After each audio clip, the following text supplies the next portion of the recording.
What's going on, guys? Welcome back to Redcat Live. This is the show that we have week in and week out where we talk about anything latest and greatest related to Redcat, whether it be RCing in general, maybe talking about events that might be happening in your neck of the woods, our virtual car show, which we have the first week of every year, or just a conversation of how you should properly eat tacos. Just saying. But no matter how you slice it or dice it, welcome to the barbershop feel of the RC hangout type of vibe. So come on in, have a seat, let's have a good time, and let's talk a little bit about what is coming up. For the last couple of weeks, I've been really hyper-focused on working on this Caprice Classic that you guys see here in preparation for the upcoming Lowrider Super Show here in Arizona. Kind of a big staple event, and for the first time ever, we're going to have all kinds of RCs underneath one roof. Why is that important? Because while in other regards, we have, other events happening all over the U.S., this one is one of the ones where we're going to try and hyper-focus on having a lot of other RCs, whether it's bashers, drifters, drag cars. I mean, the list of things is going to be insane. And usually I talk about the events later on in the episode, but I figured let's kick it off right and talk about the actual events first so that we can kind of get into the routine of what we're doing here today. So take a look at this quick video. It'll give you a little bit of a recap and what to look for this upcoming show, which is going to happen at the end of this month.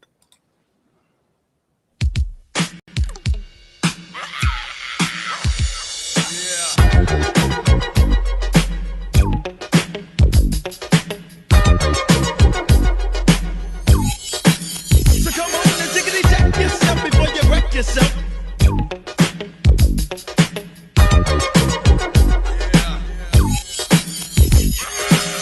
Arizona, it's time for you to show up and show out. That's right. If you're an RC fanatic, we're calling you out to come on out here and join us February 28th, Farm Stadium for the Arizona Lowrider Super Show. We're going to have, for the first time ever, a plethora of different RCs, from bashers to crawlers to drifters, and of course, the non-stop hopping with the Lolos. It's going to be a hop competition with the show and shine happening. It's going to be a great time, family-friendly event. Come on out. If you do want to make it out, I do highly recommend that you register at thearizonasupershow.com. Scroll all the way to the bottom and make it happen. We'll see you here.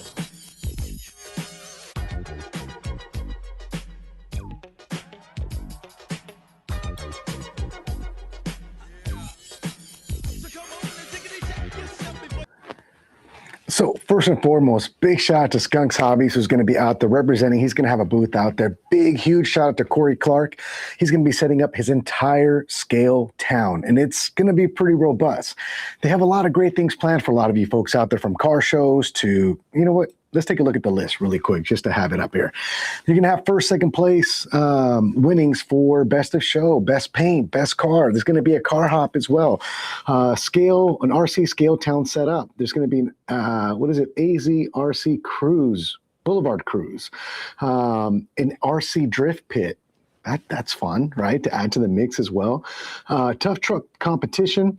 A scale RC displays, RC construction site, RC meetup spot, RC drag strip, RC low and slow limbo, and much, much more. Big shout out to Work Hard Unlimited as well. He's going to be out there, Mr. Havoc himself, and I believe, if I'm not mistaken, he wanted to do a tug of war, and I believe he's going to be bringing a micro crawler scene as well, so that anyone that is out there with their 30s, 32s, and maybe even some 18s can enjoy a little bit of crawling at the same time. Why is this important, and why are we talking about it now? Well, one of the main reasons is that, normally speaking, at previous RC lowrider events, it's all about the RC lowriders, and that is it. And trust me, that alone is amazing. There's a lot of great stuff to talk about, a lot of amazing builders that come in full force with amazing paintwork, amazing hoppers that are radically done, and every single one in their own right, an amazing work of art, and functional art at that.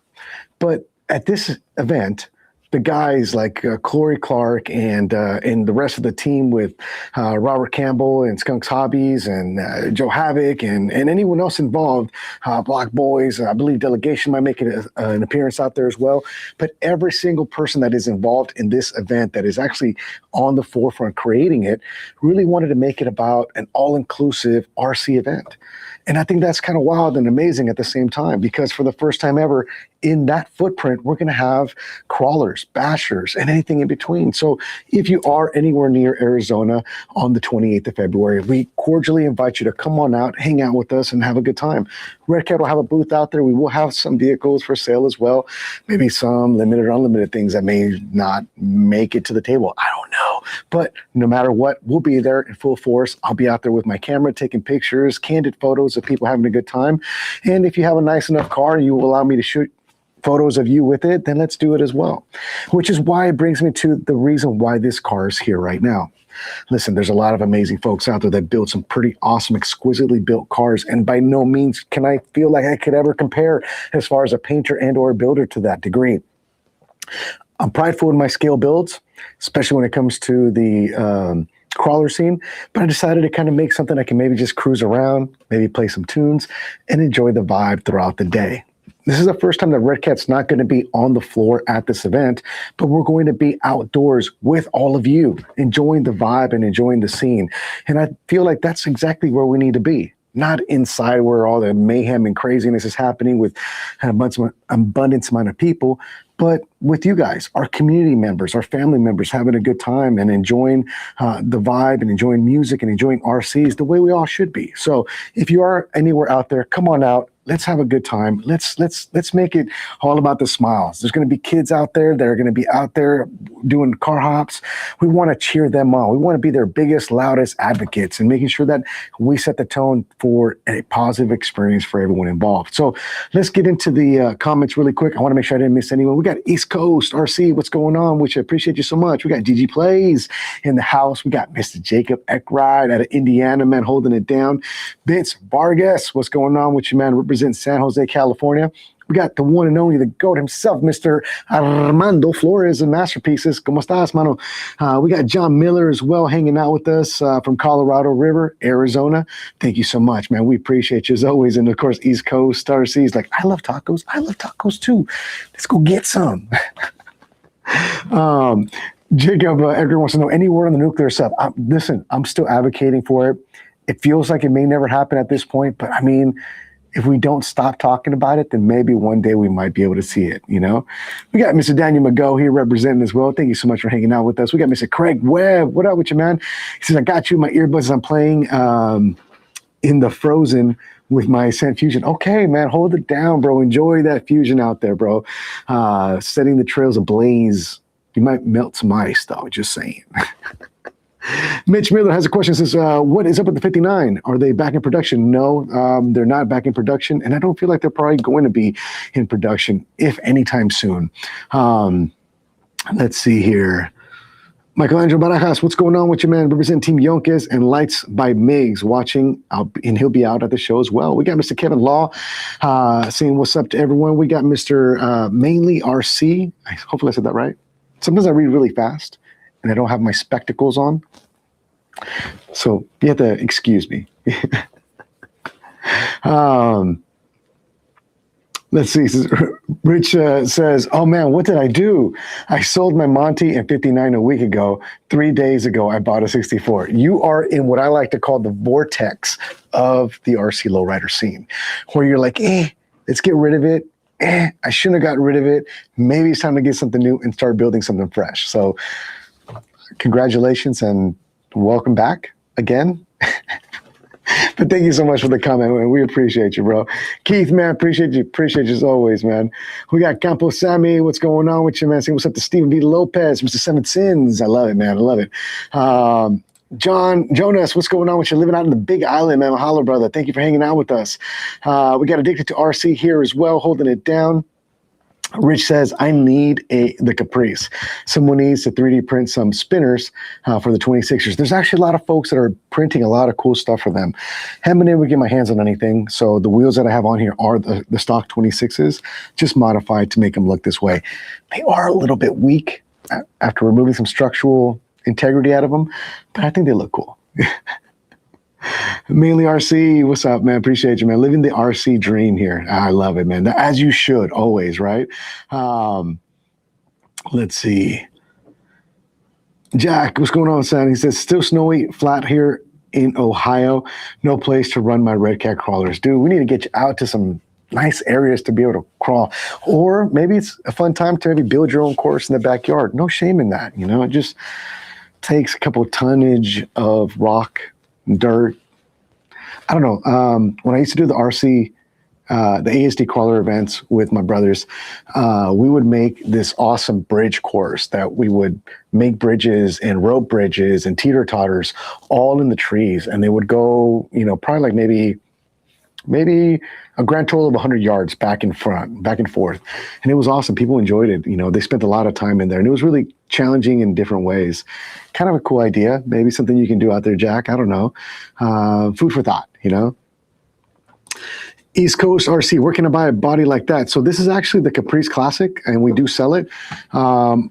Do we sell the Caprice Classic body by itself? I want to say, I think we do. We do. You can find it on our website, and we do offer it in both the orange color and the brown color here, the gold, as well as the clear body option as well for you to be able to paint any color you want. I'm going to go ahead and get the link here for you, and I'm going to try and respond to you directly. There we go, so that you have it as well. Let me go back up. I guess, wow, I'm really behind on comments, guys. I'm so sorry. Binche Nene, how you doing, bro? We got Mr. Brandon Allen, Superman. What's up, big brother? How you doing, man? Hope you and Pops are doing well, man. Give Pops a big hello for me. And of course, Binche Nene always representing Sweet Creations, San Diego, man. Thank you for holding that down, bro. Any more 78 Monte Carlo chrome rear diff? Not that I've seen yet. I know we have a lot of parts in stock. In fact, there is a part that I will bring up for those that are not involved in the lowrider scene. Kind of a good time to bring this up. So not to deflect from you, Juke. Thank you so much for that question.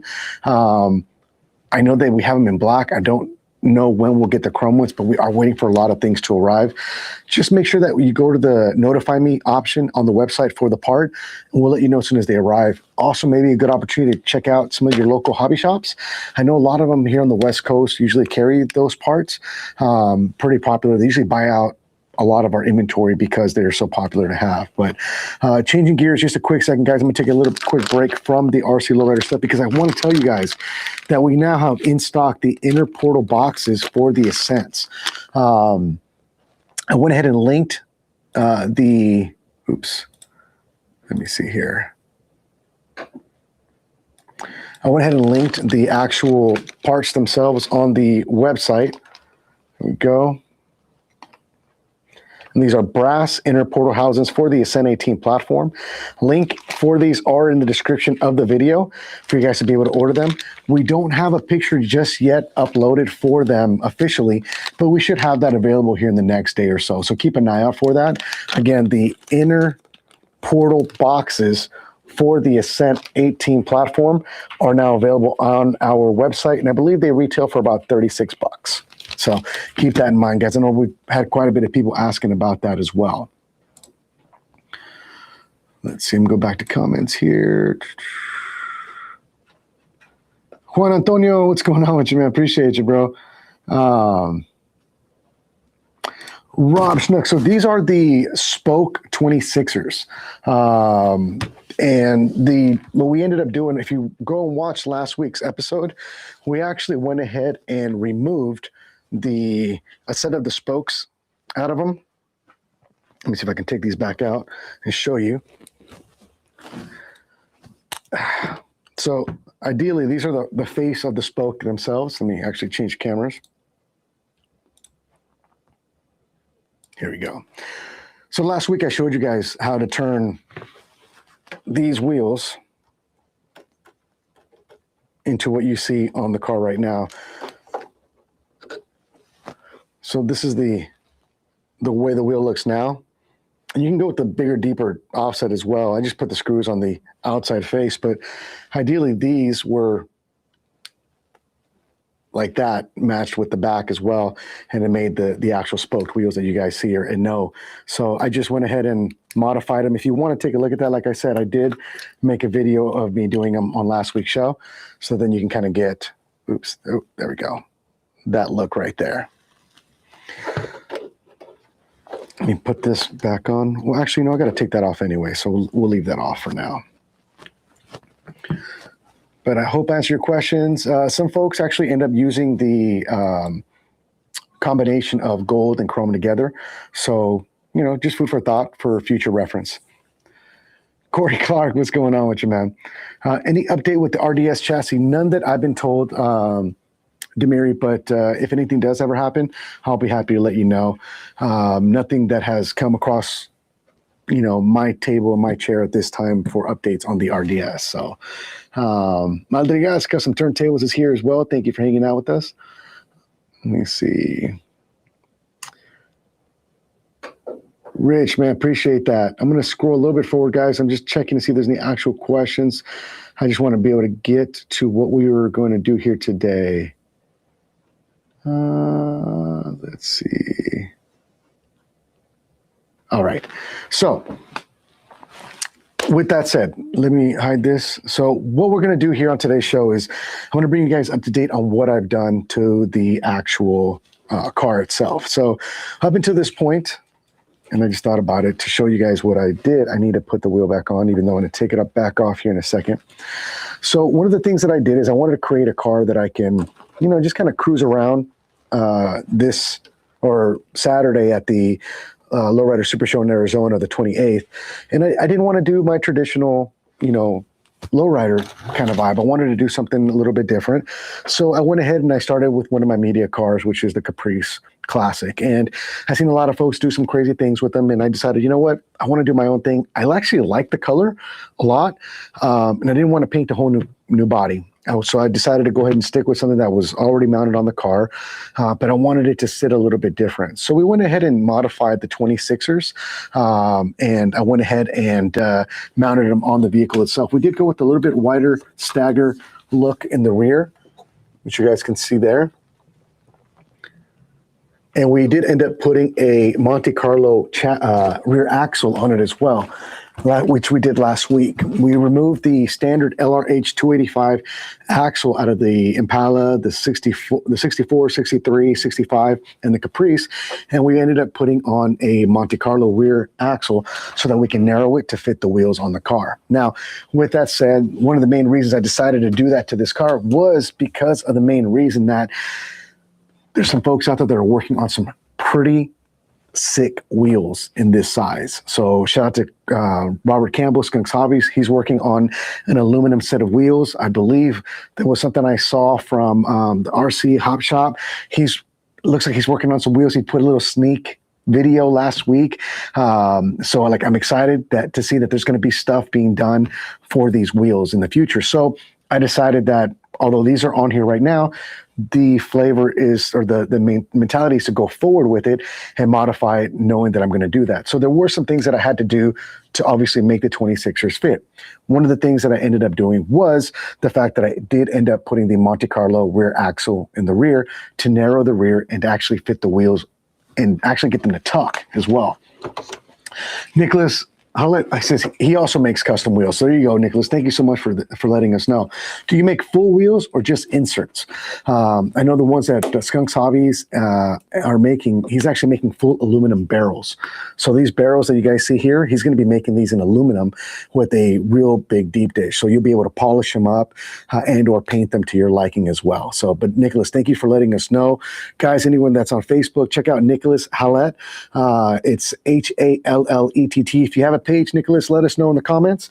I'm going to go ahead and show your comment there so that people can see, so they can check you out, brother, man. Appreciate you letting us know. And he says he does make full sets of wheels, so keep that in mind. So one of the things, guys, that I wanted to do was that I wanted this car to be able to lay out as it is right now. And Nicholas says he's also making aluminum wheels. So there you go. There's a third party now also getting into the mix with making wheels as well, which, hey, I love it. I love it. Oh, Nicholas, he's RC East. There you go. Perfect. See, RC East, I know. Nicholas Hallett, I don't know, because, you know, I know you as the other one. And then what's funny is I can always tell someone, I can recognize them usually by their profile picture. So Nicholas, thank you so much. My apologies. RC East, check him out on Facebook. I believe he also does some awesome stuff on Instagram as well. Love his content. Always worth checking out. So awesome. Nicholas, if Nicholas RC East is making some stuff, then I know it's going to be some pretty fire stuff out there as well. So again, back to the car itself. One of the things I wanted to do is that I wanted the car to sit this low and still be able to actually drive, right? Full turn and everything, right? And actually be able to move forward. So that meant that I had to modify the chassis a little bit to be able to give myself some clearance. What I did, if you guys can notice, the rear tire is now tucking in the back, which is what I ultimately wanted out of this car. So you guys can see, let me take the axle here. There we go. So we got an actual tuck going on in the rear, which is what I wanted. And yes, in that tuck, the wheels do turn. So while it's sitting there, we got movement, it rolls, and that's ultimately what I wanted. So my goal was to rise the front up just a hair, giving it that A1 drop, and be able to cruise around town. So that was step one, right? Being able to make that happen. So I'm going to show you guys what I did to the chassis itself. I don't condone you guys doing this because to some people, this might be considering destroying the chassis. This is purpose built, so, you know, bear with me. Another thing that I did was cut open the trunk. And last week I had one of the guys in engineering print me up, Shane, shout out to Shane McCullough. He printed me up some hinges for my trunk lid. So we cut the trunk lid open. Some time back, 2021, late 2021, I started working on making speaker boxes for these cars. I thought that I would make them and mass produce them. But then working here just kept me too busy. And a lot of the guys in the community started making some pretty awesome stuff moving onward. So there was just no reason for me to get involved in making them when you guys out there in the hobby were already doing some really awesome stuff out there already. So this was something I made for my Monte Carlo a while back. It sits in the back facing upward. And I use these little Bluetooth amplifiers. Let me change cameras and I'll show you. There we go. So this was one of the first setups that I made for the Monty itself. And that cutout that you guys see there actually fits around the rear section of the Monty itself. And I actually would put weights, stick weights that you use on actual vehicles and hide the amplifier inside so that it would still have ballast weight to be able to hop the car. Now, I wouldn't hop to the moon like a lot of these guys are doing, but I would at least be able to hit rear bumper with it. And what I ended up doing was Chris Wheeler, 18 Wheeler, actually ended up putting some bosses here, some holes, so that I can actually screw this box to the back of the chassis to be able to hold it in place. And so that was kind of fun. I would carpet them up and whatnot. I played with some 3-watt speakers back in the day, putting JO audio stickers on them. And they did great. They were fun, you know, gimmicky looking stuff. They weren't super loud, but it was fun. It was a fun thing to do. So one of the first boxes that I ever made for my 64, I actually repurposed and I put in the back of this car. Now, the reason why I kept it is because the carpet color matches the exterior of the car. And I'll show you guys here. Let me see, let me just put, I don't have a way to keep this up just yet, so I ended up putting a straw back there, but the hinges are in there. There you guys go. And there's carpet all inside, and that carpet matches the speaker box. And now these are 5-watt speakers, 4 of them at 4 ohm. And I do have them wired in series, and I have a little bit bigger amp. On this one, I'm running an amp that looks like this. This one claims to be a 50-watt by 2. Of course, that is, you know, variant on how much wattage you're giving it. I'm running a 3S battery on this, and I feel like for what I'm doing in this scenario, they work great, and it works awesome, but it is a little bit more bulky, so I had to find a kind of a place to hide. So that was one of the things that I did was modify the box to be able to fit back here, cut some spacing here or some notches in the box to be able to fit the hinges so that we can open and close and be able to slide them in and out. But yeah, carpet's in there, guys. That part is done, and it is functional. Now let's take off the actual body and show you guys what, you know, we have underneath. And again, guys, I'm not reinventing the wheel. I've said this before on the previous episodes. This is an old box that I created a long time ago with Chris for fun. And I just decided to reuse it for this purpose because I didn't have enough time to rebuild anything brand new. So again, there's guys out there that are doing some really awesome stuff. You guys rock. Don't laugh at my stuff, please. All right. So with that said, guys, I'm still working on cleaning up this wiring. So don't judge me on this, but it kind of gives you an idea. I don't need ballast weight in the rear because the car's not going to be hopping.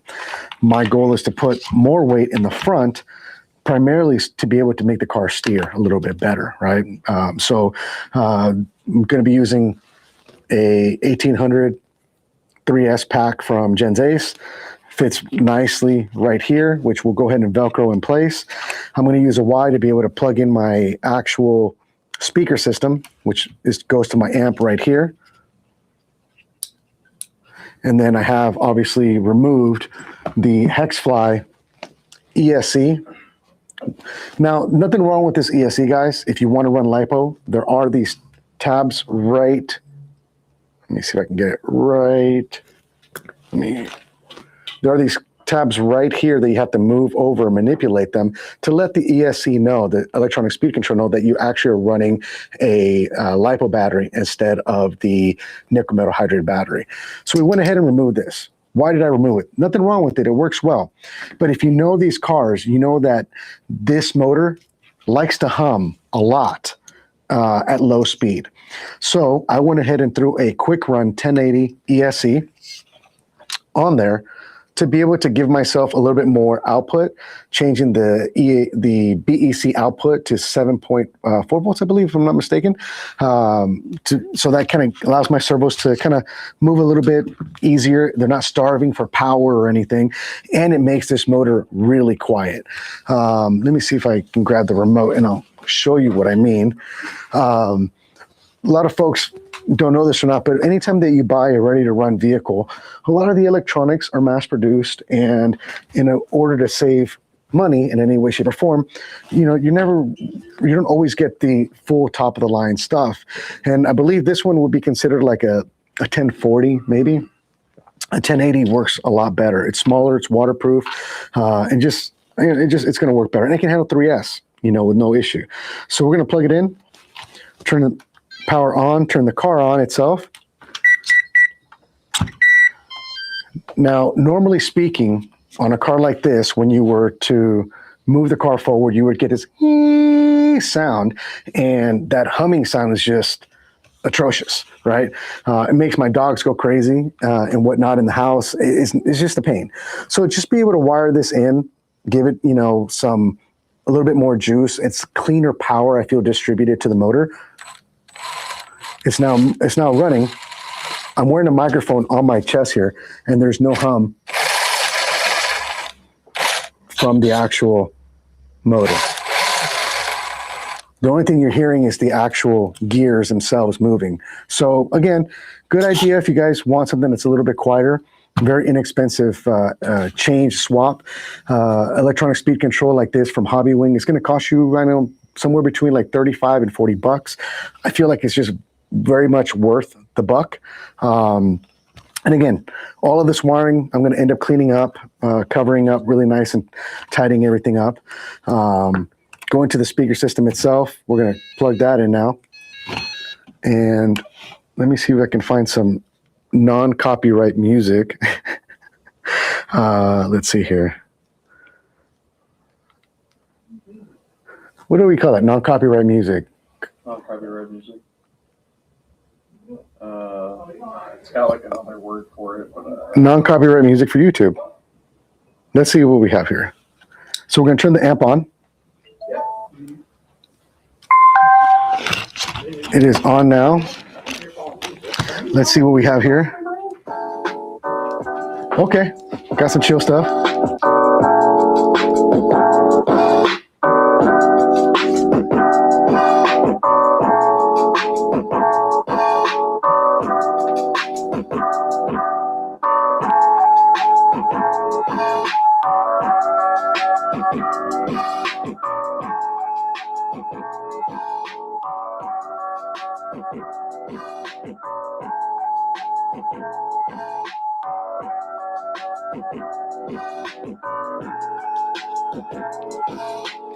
So that's the vibe. And royalty free. Thank you, RC East. You're the man. Appreciate you. Yes. So now and I knew that, but the brain fart moment, right? So that kind of gave you guys at least an idea of what we're kind of doing with this car, right? Cruising around. The vibe with this car is to be able to cruise it around at the Arizona Super Show and just kind of have a vibe with it, you know, hang out with everyone, not reinventing the wheel, nothing super fancy, but just fun enough to enjoy, right? The box itself, I did have a plastic rear for it, but that plastic rear wouldn't allow me to get the box as far back as possible. So of course I had to, let me see if I can,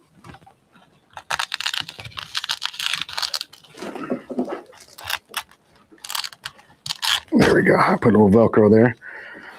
So on the back of the box, I had to use wood and kind of go old school with it. And you guys can see I had to glue it in place, and I had to make those cutouts here and here. These kind of work as two things, as ports, dirty ports, because they're not ported really well, but it allowed this section of the chassis itself to not protrude, so that I can get the box as far back as possible. Now, I did put quick disconnects on the box, so whenever I need to, I can just disconnect it and get it out of the way. And now let me show you what I did to the chassis to be able to get this thing to lay out a little bit more. One of the primary things that you guys can see here is that we cut the wheel wells completely open on the top here. So now, before where the tire would hit the wheel well and making it that stopping point, I'm actually able to go past that point now, up until the point that the axle in the rear touches the actual chassis itself. Because they're 26ers, obviously you have a little bit more room for that wheel to kind of scoot up a little bit. And I'm sure like RC East out there, he does some cool stuff. He can get his stuff to lay out even more than this. I just didn't want to make another hole at the moment in the middle, but I may do that eventually to get it to lay out a little bit more. I do have the room for that tire to tuck in into the back of the body itself. So, but I think that height-wise, I think we're sitting pretty well. You guys can see, obviously, the cutting that I had to do to the rear itself to be able to make some room for the wheels. And I only cut enough to make room for the wheel itself. I didn't want to go too hard with it, but it's just enough so that there's clearance for what I needed it to do to get the body to sit down a little bit more. Now, on the front, because obviously these wheels are bigger, and we need, whenever you go with the bigger wheel, taller as well as wider, the tire itself is going to have if you have a tire with a smaller offset, the turn radius of that tire is going to be smaller, right? But if the tire sticks out further, the swing is going to be wider. So because the swing is a lot wider at this point, I had to make some room on the front of the chassis to be able to clear the actual insides here. So let me show you what I did there. You guys can see here, I went ahead and had to open up right in here so that when the wheel goes in, let me see if I can, it's kind of hard to recreate while I'm here, but there we go. You guys can see there that now it actually clears, so I can actually steer the vehicle while the car is laid out. That was my goal. And of course, we had to do that to the front as well. As you guys can see here, I went ahead and trimmed this whole section right here so that when it turns the opposite direction, we can get the wheel to not hit the plastic itself. So I actually thought about cutting the entire front section off, but I wanted to still have a little bit of the wheel well being shown when the car lifts up on the front a little bit. So I just used a Dremel with a round bit, a sanding bit after cutting, to kind of open it all up so that when we're in there and turning, it doesn't rub nearly as much. I do get a little bit tiny rub there in the front on full layout, but it's not grabbing, it's not sticking. So I can deal with that at this point, considering how low it sits. But that is pretty much what I did to the front. Again, I wanted to keep the sanctity of having some kind of a wheel well on the front to be able to show you a wheel well when you have that side profile view and the front is lifted up a little bit. But like RCE says, cut it out, cut that front end off. I get it. Trust me, I've thought about it. I really have pondered whether or not I want to cut it completely out. I didn't want to. And you know what? RC East, I might still do it, to be honest with you. When I am on slick ground, it rubs just enough that it annoys me, so I might do it. And if you guys want, check it out. RC East has a video where he's been able to do that. He cut the wheel wells out. I do this in the vid, and she will lean or go wherever you want. So there you guys go. Awesome stuff. I love it when we have community members chiming in, sharing the wealth, spreading the knowledge. There you go. Check out his video for those of you that want to see how he did it. And it might work even better for you guys as well. And again, I might still cut more of it out. At the moment, I'm like almost there. I just need maybe a little bit more. I might actually cut, you know, maybe this section off right here. And I'm still working on it. I got a couple weeks left, right? So you still got a little bit of time to go. So one of the next things that we're going to be doing to the car, now that we've modified the chassis a little bit to be able to get it to lay out a little bit more, install the amplifier, change the ESC so we can get rid of that atrocious humming sound from the motor, is going to be, you know, maybe changing some parts. And today we're going to keep it kind of simple. One of the things we're going to do probably next week is I'm going to end up swapping out the, or installing a Caprice Classic light kit so that we can have this thing lit up. So we'll put this in next week onto the body. We'll go over that. So don't go too far. But this week we're going to keep it kind of simple. We're going to end up swapping out the lower and upper control arms to the gold ones from the black ones. Pretty easy to do. Nothing crazy. We'll get right into it. And I'm going to minimize this camera. Let's see here. Or can I? Actually, you know what? Let's leave it like that. Let's do it like this. Perfect. All right. So we're going to start by taking off the front wheels. And I do apologize, guys, if you guys are commenting, I'm not seeing them. I do apologize. I'm kind of running through it as we are always limited on time for these shows. I usually spend between an hour to an hour and a half at most. And I want to make sure that we maximize our time. So not ignoring any of you. All of you guys are amazing and important. I just, I want to get out of here on time. And so does Devin, right, Devin? You got to pick up the baby. So, all right. So we're going to take the wheels off the front, which you guys saw already. You're going to have the upper arms. There's going to be two screws, one here and one here. We're going to take those out. And then there's going to be this, oops, let me see here. Then we're going to end up removing this screw that's going to be on the inside here to remove a pin, and that'll remove the upper control arm. So we'll start with that.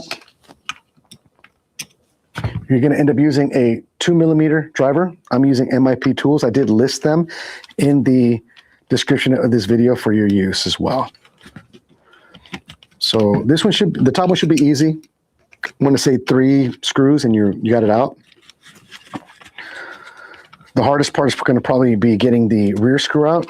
I've noticed that if you turn the wheel a little bit, because you have the servo in the way, if you turn the wheel, then you can kind of get a little bit of better access to where you can kind of come in with the driver and take the screw out. All right. This is the harder side, obviously, because the servo is in the way.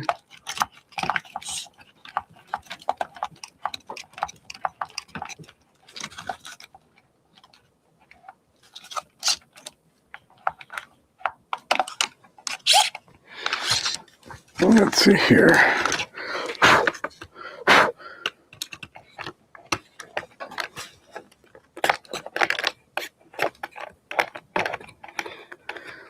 Of course, the appropriate way would probably be to remove the servo arm there, especially if you don't have a good tool set like MIP drivers. You don't want to strip anything out. I'm kind of cheating a little bit by working my way around that. There's a second screw. Now we can actually end up just, there we go. And we can end up just popping off the front there. Now if we go ahead and extend the front here, you'll be able to see that we can take that off. There's actually a screw right here that we're going to take out so that we can remove this upper pin. In fact, at this time, one of the things you could do is you could remove, I would remove the shock first off the bottom.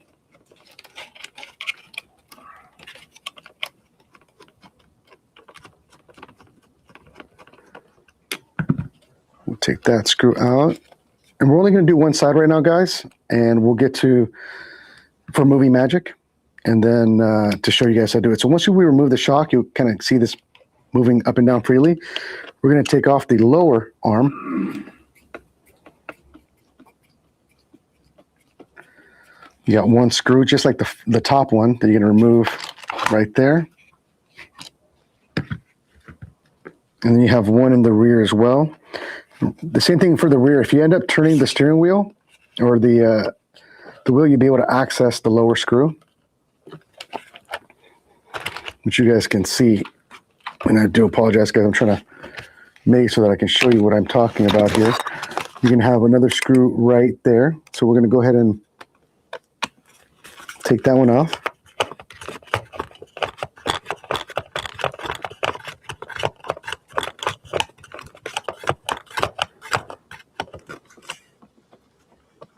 All right, let's remove that one.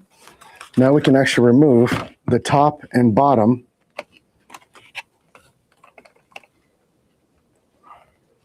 There we go. Assembly, like so. Okay, so you have these screws that are right here. Once you remove that screw out of the way, you'll be able to take the pin out and slide the control arm off and swap in the next one in. So we'll start with the bottom. You want to make sure you don't lose this pin right here. For this one, you're going to use a 1.5 driver. After you remove that, you can get your same 1.5 and actually push the pin from the back out. Sometimes it's nice to have like needle nose pliers, so you guys can take that pin out right there. And now we just can slide out. Now at this point, what I like to do though is I like to grab the new arms, and obviously the longer ones are the top ones, and these will be the lower ones. So before I swap out, I like to just kind of give myself a view of what I'm doing and notice that if I lay it down, that there's going to be a difference in them.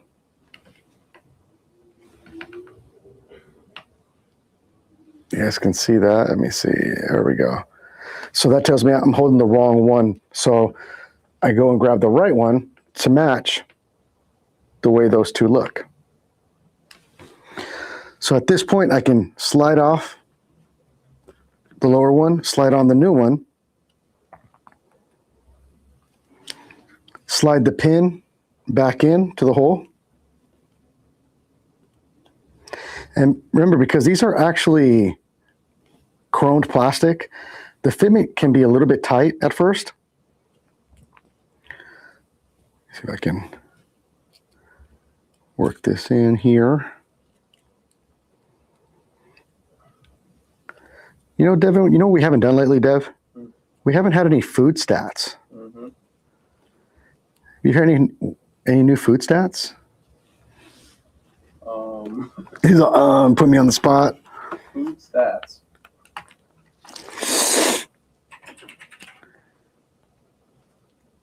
This is tight.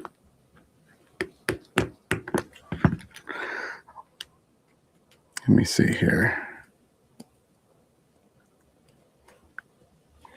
You know what's funny is normally... Off on stats. No, not at all, huh? No.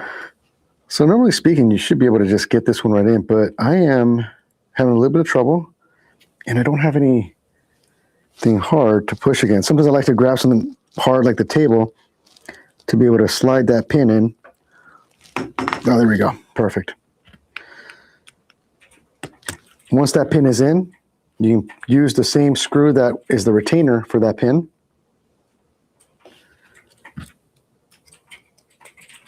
And you can go ahead and screw that back in. And again, remember that because these are chromed, it thickens the actual plastic itself. So what I like to do is I like to kind of move them around, exercise, and make sure that you get nice free movement. That one feels nice and smooth, which is good. that back in. And now we're going to do the top one. On the top one, you have that same screw right there that we're going to remove.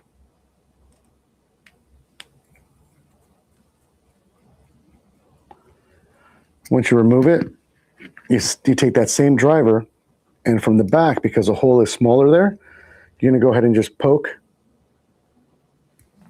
enough to be able to expose the top of that pin.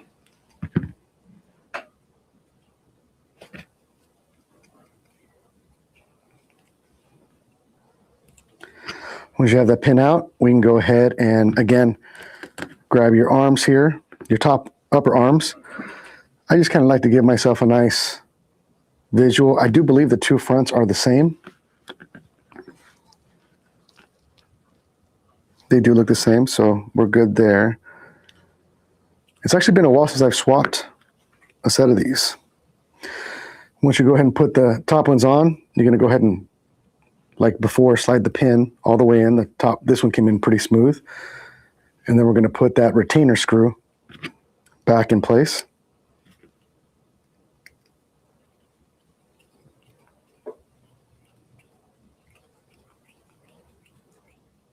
All right, and once that's in, we can actually start the reassembly process. You're going to see that there's actually a ball end right there. The tie rod, or the tie rod's can actually attach to that, so keep that in mind. Sometimes a nice set of little pliers, needle nose pliers, kind of helps get that ball end to snap back in place. So let me move this out of the way here. Myself some room. So what I like to do first is grab the actual tie rod that you see here. I want to try and see if I can get this bad boy to snap in place first.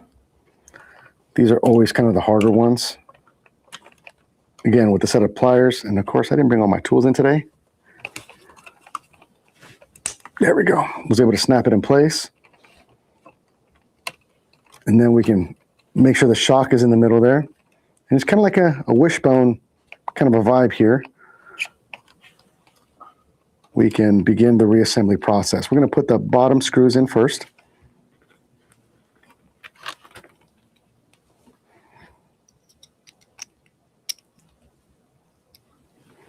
Using your 2mm, of course.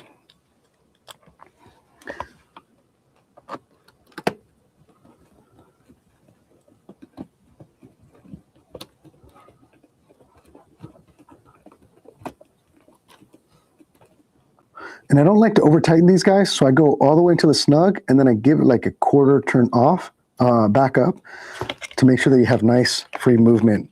As I mentioned, that plastic is going to be a lot tighter because of the extra chrome thickness, that the more thickness that the chrome adds to the actual plastic itself.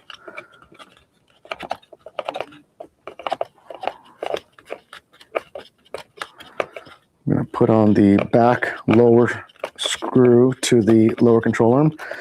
And again, we're going to go until we're snug. And then I like to back off, maybe like a full turn. And I actually you want to feel it. Like at this point, it feels a little too tight, so I'm going to back off a little bit more.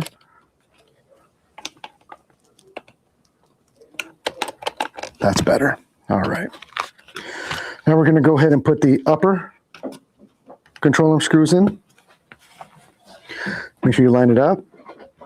Again, you're going to use a 2mm driver.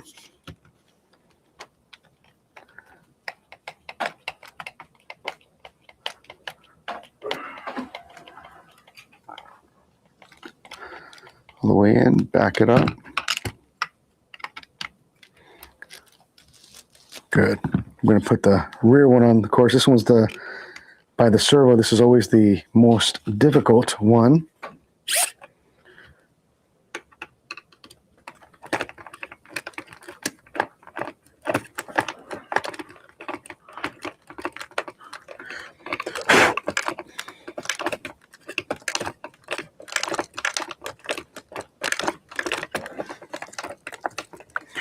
Once we get that upper one done, then we're going to go ahead and reassemble and reinstall the lower part of the shock itself. And again, before I put the shock on, I want to give it a nice movement, make sure that we have nice fluid, smooth movement. There's not a lot of stiction happening right there. And it feels good. Now we're going to go ahead and mount the lower screw to the lower shock. Let's see here. Okay.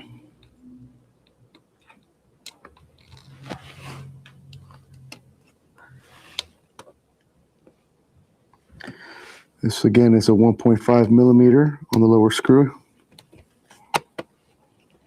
These shocks that I'm actually running here, these are by Skunks Hobbies.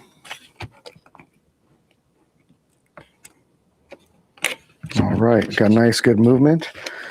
And now we have our upper control arms and lower control arms in chrome.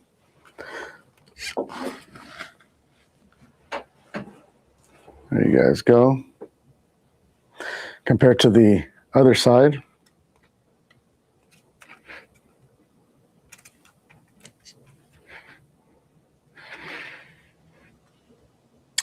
There you go.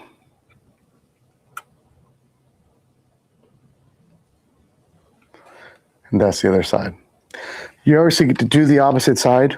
You're going to repeat the exact same steps that I just shared with you guys that I did on this side. You're going to do it on the opposite side.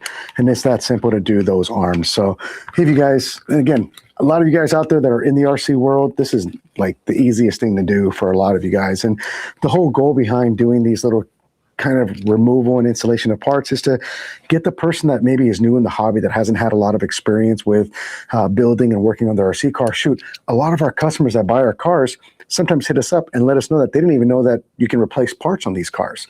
So it's very important for us to have these little mini videos or, you know, segments that we do where we actually just swap out some parts so that we can just educate everyone and everyone kind of feels comfortable working on their vehicles. Again, all these RC cars that we deal with, especially with Redcat, they're all hobby grade cars, as well as the hobby grade vehicles that are out there by other manufacturers. So it's very important, in my opinion, to be able to let everyone know that, hey, when you break something, you can repair it, you can fix it. And that's the whole fun part about the RC world, right? Just like a real lowrider or a real car, when you break something, you work on it and rinse, wash, repeat. And I think that, to me, I actually enjoy wrenching more than anything.